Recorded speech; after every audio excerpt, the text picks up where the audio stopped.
बहुत सावधानी से कथा सुनिएगा और अपने चित्त में उतारिए।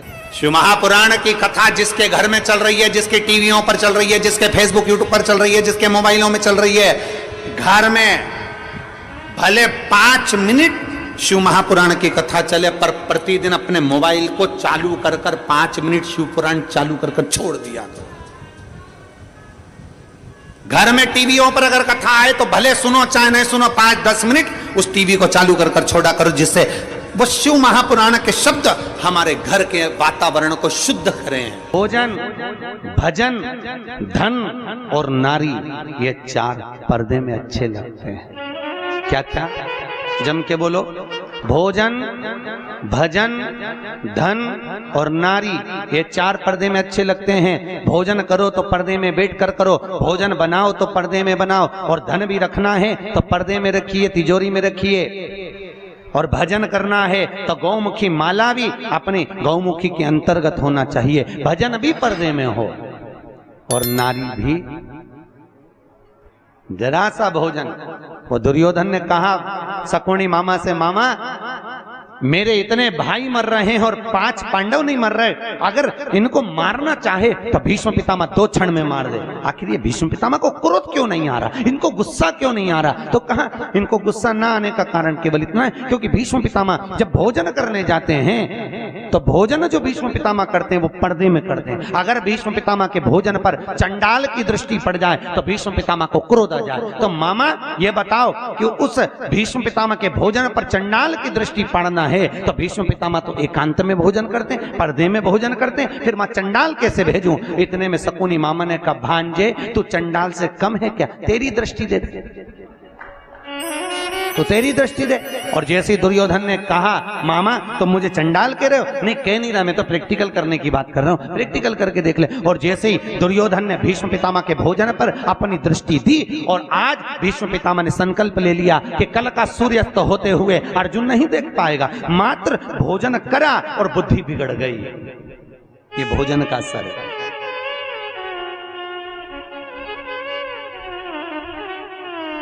शादी में, पार्टी में पति और पत्नी जब शादी में, विवाह में जाते हैं तो या तो उन दोनों का झगड़ा जाते समय होता है या फिर आते समय होता है। जरूर होता है, पक्का है, बिल्कुल निश्चित।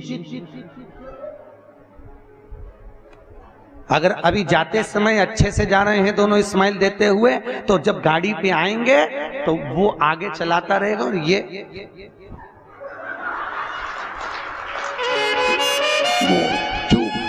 बोले आवाज तक कुछ आवाज वो बोलेगा, अरे बोल तो हुआ क्या, बस तुमसे बोल दिया ना चुपचाप चलो।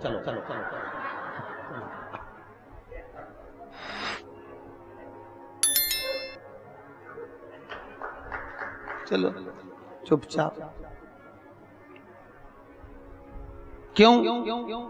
अब कोई समझ तो पाया नहीं, कथा में समझ जा। भोजन का असर है,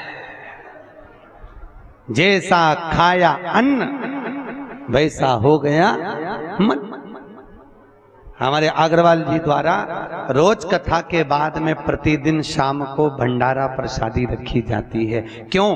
क्योंकि जो भोजन बन रहा है उसमें यहाँ की कथा का पूरा प्रेशर पड़ रहा है और वो अन्न शुद्ध होता जाता है। तो जितना खाकर जाएंगे घर जाकर भी रात में भी सपने में शंकर जी नजर आएंगे, सपने में भी भोलेनाथ दिखेगा। और शादी पार्टी में से भोजन कर कर आओगे, अब रेंदो कथा पे चले, तो सपने में भी कुछ नहीं दिखना।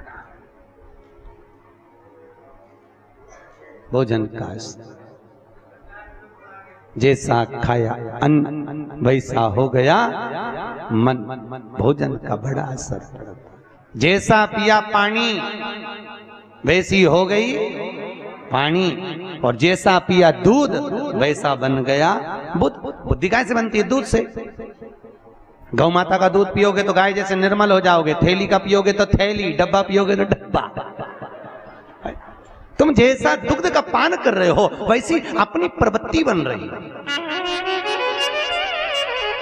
भीष्म गीता के अंतर्गत भीष्म पितामह ने बाणों की सैया पर पड़े रहकर अर्जुन को ज्ञान उपदेश दिया। अर्जुन, 4 तरह का भोजन बेकार होता है। अर्जुन ने पूछा, महाराज कौन कौन सा पितामह? पितामह ने कहा 4 तरह का भोजन बेकार है। पहला, अर्जुन, जिस भोजन की थाली को कोई लांग कर चले जाए वो नाली में पड़े हुए कीचड़ के बराबर है। दूसरे नंबर का भोजन, जिस भोजन की थाली में ठोकर लग गई वो कीचड़ के बराबर है। और तीसरे नंबर का भोजन, जिस भोजन की थाली में केश पड़ा हो, बाल पड़ा हो, वह दरिद्रता प्रदान करने वाला होता है। और चौथे नंबर का भोजन, अर्जुन सुन, पति और पत्नी अगर एक ही थाली में साथ बैठकर भोजन कर रहे हो तो वो मदिरा के बराबर होता है, मदिरा के तुल्य है। और अर्जुन, पति के जीवने के बाद अगर पत्नी उसी थाली में भोजन करती है तो वो चारों तीर्थों के मंदिर के प्रसाद से बड़ा महाप्रसाद बन जाता है। उस प्रसाद को वो ग्रहण करता। अब तुम्हें सास कितना समझाती है, बेटा साथ में बैठ के मत खाओ, पर तुम्हें बुरा लगता है। तुम्हें लगता है बताओ ये तो हमारा भला ही नहीं चाहती है, हमारा बुरा चाहता है। भैया वो क्यों कह रही है उसको मालूम है कि ये भोजन श्रेष्ठ नहीं होगा। हाँ, अगर दोनों को साथ बैठ के खाना है तो 2 थाली लगाओ, एक साथ बैठो, एक साथ खाओ, मना नहीं है। पर भोजन की एक थाली में दोनों को भोजन नहीं करना चाहिए।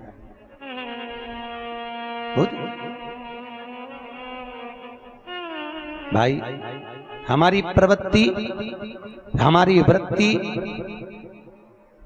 हमारा सुख, हमारा मन, भजन, भोजन, धन और नारी पर्दे में श्रेष्ठ लगे, वो सुख है। भगवान शिव की कथा कह रही है। भगवान ब्रह्मदेव को कहा गया आप सृष्टि की रचना करो। ब्रह्मा जी ने कहा सृष्टि कैसे बनाना है, तो भगवान शिव ने अपना अर्धनारीश्वर स्वरूप का दर्शन किया, पर ब्रह्मा जी को समझ में नहीं आया। ब्रह्मा जी ने अर्धनारीश्वर स्वरूप का दर्शन कर कर उनको समझ में नहीं आया, तो उनको लगा आधा पुरुष और आधा नारी बनाना है। उन्होंने किन्नर उत्पन्न कर दिए। अब जैसे किन्नर उत्पन्न करे तो पूरी सृष्टि किन्नरों की हो गई। भगवान शंकर ने आकर देखा तो शिव जी बोले ये क्या बना दिया ब्रह्मा जी? ब्रह्मा जी बोले आप ही ने तो बोला था कि आधा पुरुष आधा नारी बनाओ। अरे भगवान शंकर बोले मैंने तुमसे कहा था पुरुष और नारी बनाओ, तुमने दोनों को भेला करके बना दिया, इकट्ठा अलग अलग बनाइए, अलग अलग निर्माण करिए। तब ब्रह्मा जी ने अपनी जंघा से मनु शत्रुपा को उत्पन्न करा, अपने हृदय से दक्ष को उत्पन्न करा। मनु शत्रुपा को प्रकट कर कर उत्तान पात प्रियवत कन्या देवहूति प्रसूति आकुति प्रकट हुई। उसी में एक थी माता प्रसूति, क्या नाम है? माता।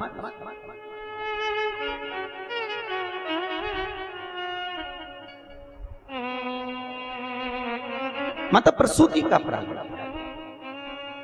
दक्ष प्रजापति अपने हृदय से, भगवान ब्रह्मदेव ने अपने हृदय से, अपने चित्त से, अपने चिदानंद, अपने मन से दक्ष प्रजापति को प्रकट किया। और दक्ष प्रजापति जब भगवान माता प्रसूति के साथ में दक्ष प्रजापति का विवाह हुआ, दक्ष प्रजापति और प्रसूति दोनों का मंगल विवाह हुआ।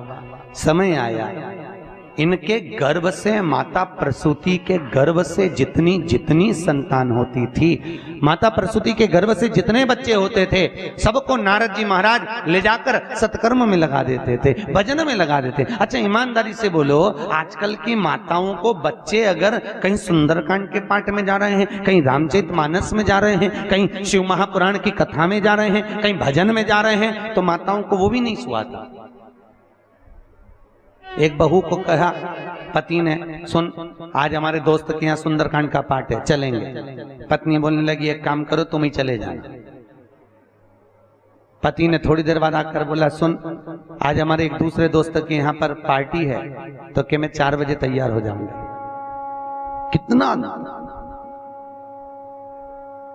भैया, बोल मेरी जीभा हरि हरि 10-10 भोजन पान करे और राम नाम में मरी मरी। बोल मेरी जीवा हरि हरि। भजन चित्त था। शिव पुराण कहती है बहुत घंटों तक, 4 घंटे 5 घंटे 3 घंटे तक भगवान का सम्मुख बैठकर भजन करने की भी जरूरत नहीं है। यहां शिव पुराण कह रहे हैं क्या करना। शिव महापुराण कहती है केवल एक क्षण, केवल एक क्षण भगवान के मंदिर में जाओ और भगवान के मंदिर में पहुंचकर एक क्षण में भगवान शंकर से, भगवान राम से, भगवान कृष्ण से ने लड़ाओ और नैन लड़ाए और नैन लड़ गए तो भगवान शिव तुम्हारा और तुम शंकर के हो जाओगे। ये पक्का है। शिव के तुम और तुम शिव। क्या है बस तुम्हारी चित्त, तुम्हारी वृत्ति, तुम्हारी सोच, तुम्हारे नयन भगवान के चरणारविंद की ओर हो। तुम्हारा चिदानंद स्वरूप भगवान शंकर की ओर।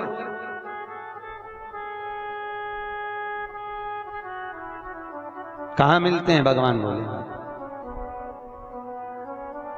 अरे बोलो तो शिव कहां मिलेंगे?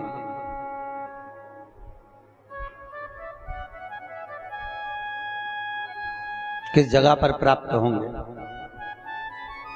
शिव महापुराण की कहती है शंकर को ढूंढने का सबसे सुंदर तरीका, कहीं मत जाइए, किसी स्थान पर नहीं, किसी जगह पर नहीं।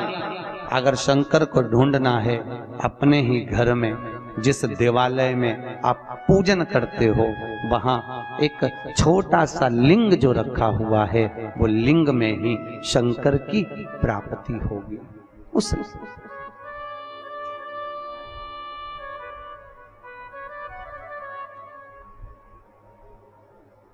कितना सुंदर भाव प्रकट किया आज हमारे नीरज भैया बोल रहे थे अग्रवाल जी के। हम तो अपने कमरे में थे, ब्राह्मण लोग अभिषेक करा रहे थे। उन्होंने पार्थिव शिवलिंग का निर्माण करा मट्टी का, और पार्थिव शिवलिंग का निर्माण करा, पूरा अभिषेक आदि हो गया। शिव जी का अभिषेक होने के बाद में जब शंकर जी का सुंदर लिंग का दर्शन करा तो उन्होंने फोटो भी लिया नीरज भैया ने। उसमें भगवान शंकर के दोनों नयन, त्रिपुंड और मुख उस शिवलिंग में पार्थिव में दर्शन हो रहे हैं। और ऐसा लग रहा था जैसे बाबा भोलेनाथ उस नयन को खोल रहे हैं, बंद कर रहे हैं। उन्होंने हमको फोटो लाकर दिखाया, वीडियो दिखाया, गुरुजी देखो आज नीचे बाबा की कैसी करुणा हुई है। हमने कहा नीरज भैया करुणा बाबा हर जीव पर करता है, बस मन में भाव शुद्ध होना चाहिए। निर्मल मन सो मोहि पावा, मोहि छल छिद्र कपट ना। भगवान शंकर को अगर कुछ प्रियता लग रही है, भगवान शिव को अगर कुछ सुख लग रहा है, तो वो सत्यम शिवम सुंदर प्रियता उसमें।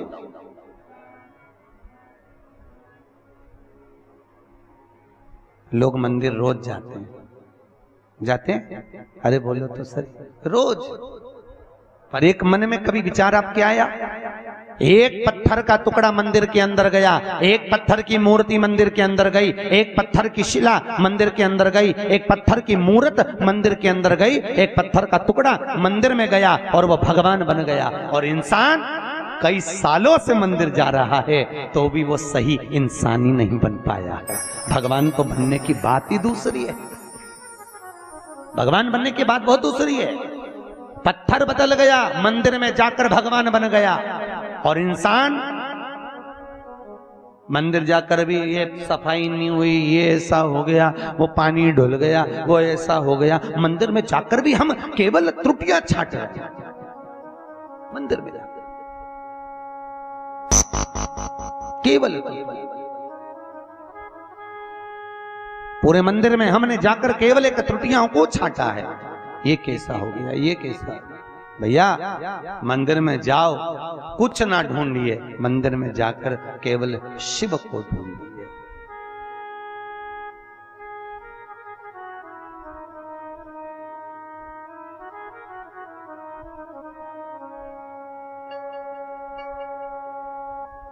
कहां मिल सकते हैं शिव? भगवान दक्ष प्रजापति सती मैया का विवाह हो गया, प्रसूति का विवाह हो गया। प्रसूति के विवाह के बाद में जितने बच्चों ने जन्म लिया उन सारे बच्चों को नारद जी ने सत्कर्म में लगा दिया। निवेदन है आपसे, बच्चों को कार मत दिलाओ, बच्चों को दिलाना है तो श्रेष्ठ संस्कार दिलाओ। क्यों? बच्चों को कार दिलाओगे तो बच्चे बेचकर खा जाएंगे, संस्कार दिलाओगे तो बच्चे कारों की लाइन लगा देंगे। कार घर में शोभा तब देगी जब बच्चों में संस्कार होंगे। जिन बच्चों में संस्कार ही नहीं है तो कार दिलाकर शोभा कहां से लेकर आओगे साहब? क्या करोगे शोभा? वो धन किस काम का जहां आए हुए अतिथि का मान न होवे? किस काम का? पहले के समय में छोटा सा घर होता था, पूरा परिवार एक साथ होता था। कितना बड़ा परिवार होता था, 3-4 काका काकी, 8-10 मामा, 5-10 बुआ, कितना बड़ा परिवार, छोटा सा मकान, सब उसी में आते, उसी से चले जाते। वहीं की वहीं उनको लड्डू पेड़ा दाल बाटी बाफला सब खिला खिला के, मालपुआ रबड़ी सब खिला के उनको विदा भी कर देते। वहीं की वहीं सब सो भी जाते इतने से कमरे में, वहीं की वहीं बात भी हो जाती सारी। और अब जैसे जैसे मकान बढ़ गया, और बड़ा और बड़ा, मकान तो बढ़ गया पर मन छोटा होता है। अब रिश्तेदार आते हैं तो पूछते हैं क्यों बहू नहीं दिख रही? तो सास 3 बार तो पानी का गिलास गिरा देती है कि 2-3 में से एक तो आ जाओ कमरे में से निकल। मेहमान आए हैं घर पर, बड़ी बहू सोचती है छोटी जाएगी, छोटी सोचती है मंजली जाएगी, मंजली सोचे संजली जाएगी।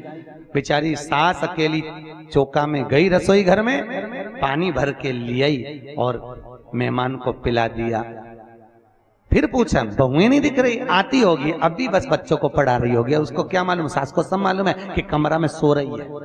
और बोले क्या मेहमानों के आगे की सो रही नहीं, बच्चों को पढ़ा रही होगी। अच्छा, इतने में सास ने चूल्हे पर चाय रख दी, मेहमान को पिला दी, तब बहू उतर के नीचे आई। उसने सोचा अम्मा ने चाय बना के रख दी होगी, चलो मैं भी पी लूं। तब नीचे बहुत विडंबना है साहब, बहुत विडंबना। हम कहते हैं धन लक्ष्मी घर में आए, मना नहीं है, खूब कमाओ। शास्त्र कहता खाओ उतना जितना पचा सकते हो। श्री शिवाय नमस्ते दर्शकों, आज की कथा में पंडित प्रदीप जी मिश्रा ने रायपुर छत्तीसगढ़ में जो कथा चल रही है उसके दौरान बहुत सारे उपाय बताए और साथ ही जो है शिव पुराण का जो है वाचन किया है। इसके साथ में जो है उन्होंने जो है भगवान शंकर और पार्वती का जो है वाचन यहाँ पर किया है। जो भी चित्र दर्शन उन्होंने किया है वो भी बहुत अच्छी तरीके से किया है। तो अगर आप भी जो है कथा को ध्यान से नहीं सुने हैं तो एक बार और कथा को ध्यान से सुन लीजिए। और अगर आपने कथा को ध्यान से सुन लिया है तो आगे आने वाली कथा को सुनने के लिए प्रतिदिन आपको इस चैनल पर जो है कथाएँ मिलती रहेंगी। जो भी जहाँ का स्थान पर भी जो कथाएँ चल रही है वो जो है आपको इस चैनल के माध्यम से जो है प्रतिदिन 2 भाग में जो है कथा मिलती रहेगी। तो आपको भी जो है डेली कथा देखनी है तो चैनल को सब्सक्राइब कर लें और पास में आ रहे बेल आइकन को प्रेस कर दें ताकि आपको समय पर कथा का अपडेट मिलता रहे। मिलते हैं अगली कथा में, तब तक के लिए हर हर महादेव।